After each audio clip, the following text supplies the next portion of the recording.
As a parent, I think most of you are concerned about all these illegal drugs, the heroin, the marijuana, the meth, but you need to understand that the legal drugs are just as dangerous.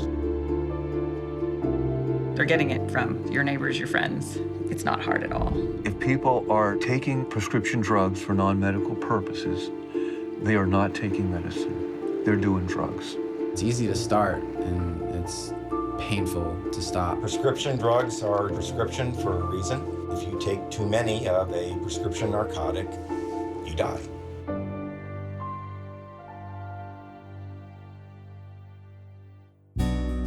Chelsea was very well liked by her friends and by her teachers. Ronnie was going down to Tennessee State to be the next player to come out of Tennessee State. Joey was extremely popular, just surrounded by friends. Mark was an athletic, fit-looking kid. Aaron enjoyed talking and debating with any and all people.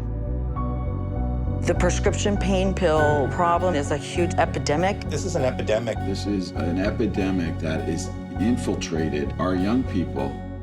We never had a conversation with Joey about prescription drugs because we truly had no idea that there was any kind of recreational use going on.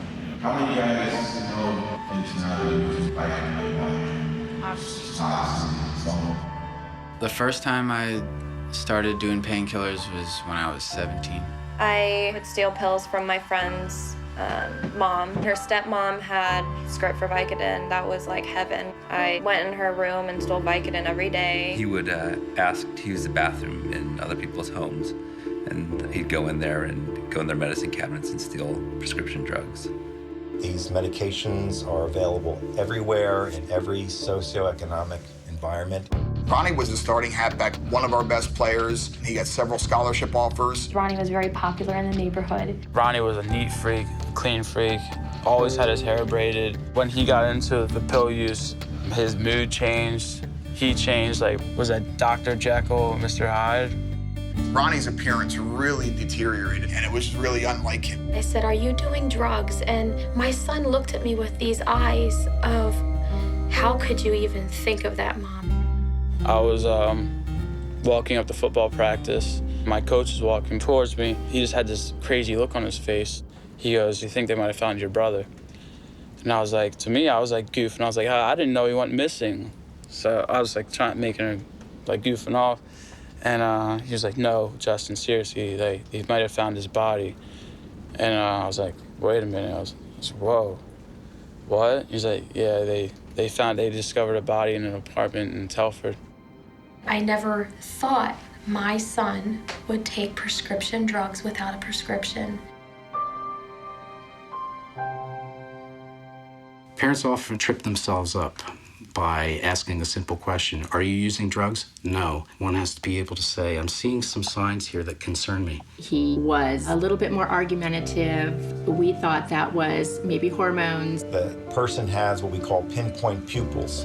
Literally, the pupils look like a pinpoint. She slept odd hours. We didn't know why he was sleeping so late. If I wasn't able to get high, then I didn't want to get out of bed because, the physical withdrawals. We were missing tinfoil from the kitchen, missing spoons. We'd find the pens that were cut in half. Straws. There were a lot of charges coming on the credit cards. We thought that there was somebody stealing money out of her account. That's probably a pretty good clue there's something going on. Joey was pretty upset with his roommates. They were spending all their money on medication. Had I known that the medications that they were taking were so dangerous, I would have told them, "You're not even going back to that place." If you feel something's going on, you gotta investigate. I thought it was just a phase. We partied when we were in high school, and it's just sort of a phase you go through as you grow, experience life, and you grow out of it. And I thought he was on that track. Joey had been found and he was unconscious. He had all these medications that he had just received from this doctor. More than likely, he crushed and snorted it.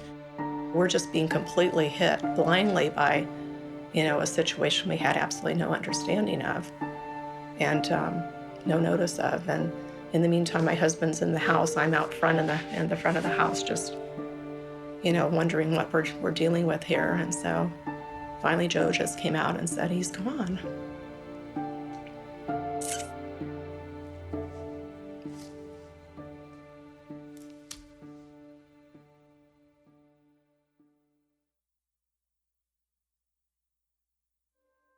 I was downstairs getting ready for work. Cookie told me she couldn't get Mark up. Mark was powerful and had the nickname in some circles of Tank. I reminded her that what she had to do was get a cup of water and splash him with it and stay out of his way. And she told me it was different. We found a clear plastic bag of loose pills. I'm not sure if he even thought he was doing drugs, and I know that sounds crazy, but it's not like it was heroin or cocaine. We followed the ambulance to the hospital. A few minutes later, someone came in and told us that Mark was dead. We never thought that was a possibility.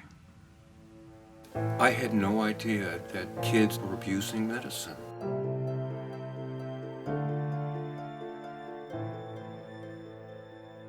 I came home one night, saw the basement light on, and went up to the window, and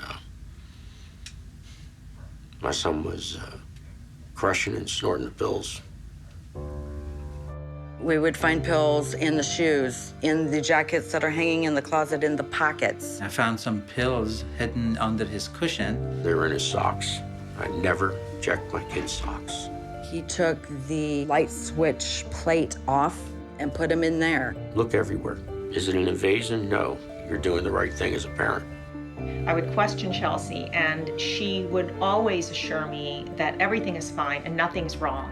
Kids don't want to get in trouble, so they're going to tell you exactly what you want to hear. There was always something down deep inside that said to me, something's wrong. You doubt yourself because you wonder if you're making a bigger deal out of something. You know, maybe deep down my parents knew that I was high. You can't always believe your child. Their lies get bigger when they're trying to hide substance abuse. I knew her inside and out, and I remember Chelsea as the little girl that she used to be. I looked at him and I only saw the most beautiful son in the world. It was very difficult to think that she would be lying to me, which she was. She was out using and abusing prescription drugs. Long-acting agents like OxyContin are meant to be delivered in the body over a period of hours, if not a day. If they're chewed, crushed, and snorted, you get the entire dose at one blast, and if the body's not ready to accommodate that, you will stop breathing. We needed to call the police. But what are their neighbors going to think? Put all of that aside and focus on what's important, as difficult as it may be. Families can't get too caught up in the idea that, there may be an arrest, charge of my son or daughter, they could be in jail, they could be in the morgue. The law saved my life. If my mom hadn't called the cops on me, I don't know where I would be right now. It was the most difficult thing to do, to call the police on your own child. It was horrible. I have gone from putting importance on things like what college are you going to get into to just celebrating the fact that she's alive today. She's doing very well. She's clean and sober. She's productive. She's sweet. And I have her back, and I'm thankful. And it's wonderful. Aaron had spent the night at a friend's, and they found him blue and non-responsive. They took him to a local hospital. He was using Vicodin, which we found out through his toxicology, what was in his blood system. I witnessed him have 2 heart attacks in ICU. He had staph, he had pneumonia, he went through seizures. The doctor was explaining to us that he was going to die. We held his hands on each side, and we started crying, and he just laid there. People use the medications in an abusive way, not knowing what the full consequences are, and somebody ends up here. Within 24 hours, Aaron had opened his eyes.